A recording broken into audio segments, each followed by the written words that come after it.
2分02秒332，就这串数字。这2天围场里、社交媒体上，甚至平时不怎么聊赛车的朋友圈，全在转。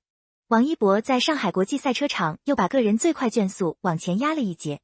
说真的，刚刷到的时候我也没立刻回神，不是因为这数字多夸张，而是你稍微在这圈子里待过就知道，在上赛道这种地方，快0.1秒都够工程师掉头发了。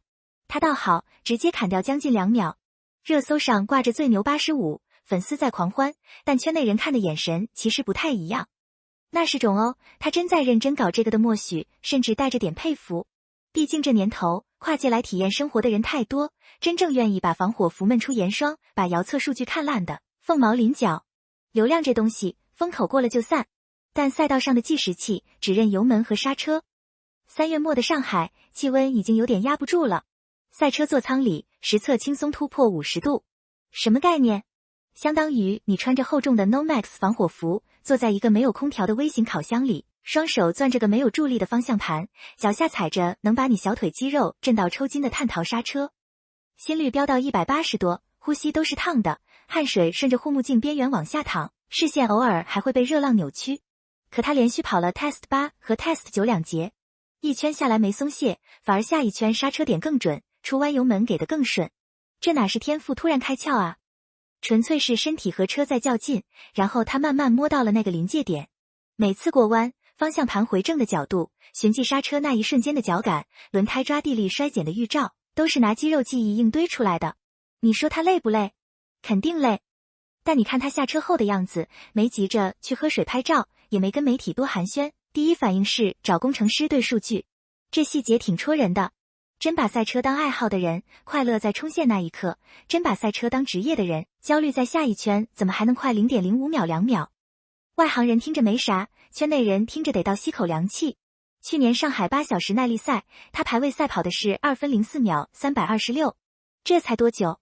自由练习到正赛，几小时内抠出0.179秒都够吹一阵了，现在直接跨进2分02的大门。赛车不是电子游戏，没有隐藏加速包。底盘调教，轮胎工作窗口，空力套件下压力，刹车前后偏置，全是牵一发而动全身的系统工程。他能在这1年多里把圈速压到这个地步，靠的绝对不是运气，是模拟器里一遍遍跑同一套弯角，是路测后对着数据流死磕每一个弯心的横向 G 值变化，是跟机械师反复磨合悬挂阻尼的妥协与坚持。有时候想想挺感慨的，竞技体育这东西最公平也最残忍，数据不会撒谎，计时器不认人。你流了多少汗，熬了多少夜，最后都会变成赛道上那一串冷冰冰的数字。2.02分332就是答案。不掺水，回头翻翻他的赛车履历，其实挺有意思的。不是那种一夜成名的剧本，倒更像打怪升级。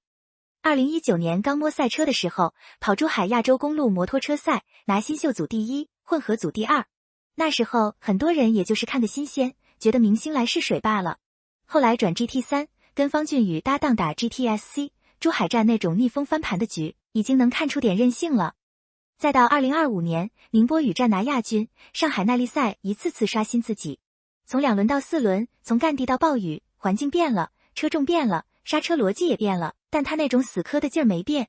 赛车这行最怕的就是心浮气躁，太快容易失控推头，太慢又被后车咬住。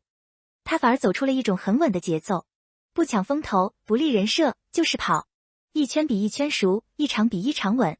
这种长期主义的笨功夫，在现在这个什么都要速成的时代，反而显得特别珍贵。你急没用，车感是喂出来的，赛道记忆是跑出来的。以前总有人拿流量艺人说事，觉得他就是来镀金的。现在呢，车队直接把 Test 8和 Test 9交给他独立跑。你知道这意味着什么吗？测试时段多宝贵啊，尤其是季前测试，那是调校赛车、验证策略、磨合轮胎的黄金时间。不是核心车手或者车队心里没底的，根本碰不到这个待遇。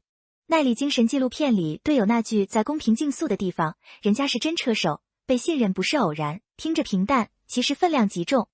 赛车场不讲人情世故，只看你弯里快不快，刹车稳不稳，队友信不信你能把车完好交回来。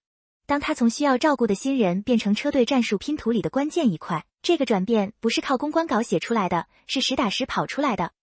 你看现在围场里聊起他，语气早就变了，从质疑到讨论，再到期待。这就是成绩最好的去滤镜工具。圈速快一点，质疑声就小一点；再快一点，连偏见都懒得跟你辩了。这次还有个挺关键的安排，他跟马来西亚车手毛俊豪搭档，车队定了轮换策略。这步棋走得挺聪明。王一博单圈爆发力强，高温高压下节奏稳，擅长在测试和排位里把车推到极限。毛俊豪跑耐力赛经验丰富，长距离节奏控制是老手，懂得保胎保刹车。俩人互补，战术空间一下就打开了。赛车从来不是一个人的英雄主义，是团队在精密计算下的接力。懂得什么时候该推，什么时候该保，什么时候该把车平稳带回维修区，这才是成熟车手的标志。看着车队给他量身定做战术，你就能感觉到他们是真的在认真经营这个85号车组，不是玩票，是奔着正赛拿成绩去的。4月的上海站估计要有点看头了，配合默契了，圈速稳了，比赛策略自然就活了。工程师赛后采访就说了8个字：抗压强，进步快。听着简单，背后全是活儿。跑完测试不庆祝，直接钻数据房，看刹车温度分布，看轮胎磨损曲线，看弯中横向 G 值。能把主观的这车推头或者车尾有点滑翻译成工程师听得懂的参数，这种能力真的不多见。很多车手跑得快，但说不出所以然。他能，这说明他不仅在练车，还在学车，学物理，学机械，学数据逻辑。当一个人开始用工程师的思维去开赛车，他就已经跨过了业余的门槛，往职业化的深处走了。专业这东西装不出来的，它藏在每一张数据表里，藏在每一次技术会议的眼神交流里，藏在你对赛车越来越深的敬畏里。你骗得了镜头，骗不了遥测系统85号。一开始就是个生日数字，现在呢，早就成了赛道上的一个符号。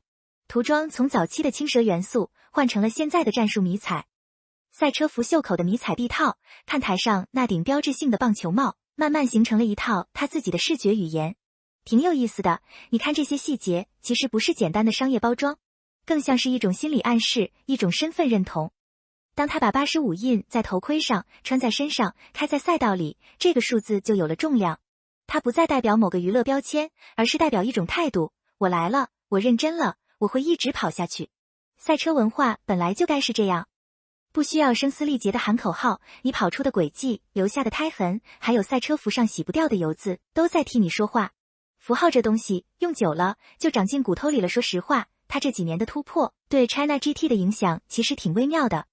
以前国内赛车关注度有限，圈子相对封闭，外人进来往往觉得门槛高，看不懂。现在因为他的加入，社交媒体上全是讨论，不只是粉丝在控评，大量硬核车迷也在逐帧分析走线，比对圈速数据，甚至开始研究轮胎策略和进站窗口。从珠海首秀到上海破纪录，这条成长线被摊开在大众面前，它无形中打破了一堵墙，一堵横在娱乐圈和赛车圈之间的刻板印象之墙，让更多人看到热爱是可以跨界的，但尊重必须靠实力证。当一项运动因为一个人的坚持而被更多人看见，这本身就是件好事。哪怕最初是因为好奇点进来，最后留下来的人开始懂规则、懂技术、懂赛车文化了，这比什么广告都管用。圈子需要新鲜血液，也需要能扛事的人。他正好站在了这个节点上，从2分04到2分02，数字变了，但内核没变。还是那个对速度有执念的人，只是手里的工具更精良，身边的团队更默契，自己的脑子更清醒。车队现在的目标很明确，上海站要出成绩，后续耐力赛也要稳扎稳打。训练体系在升级，战术储备在加厚。他早就不是那个需要被保护的新手了，而是车队敢把胜负手交出去的中坚力量。未来还能更快吗？肯定能。赛车这行没有天花板，只有不断被打破的记录。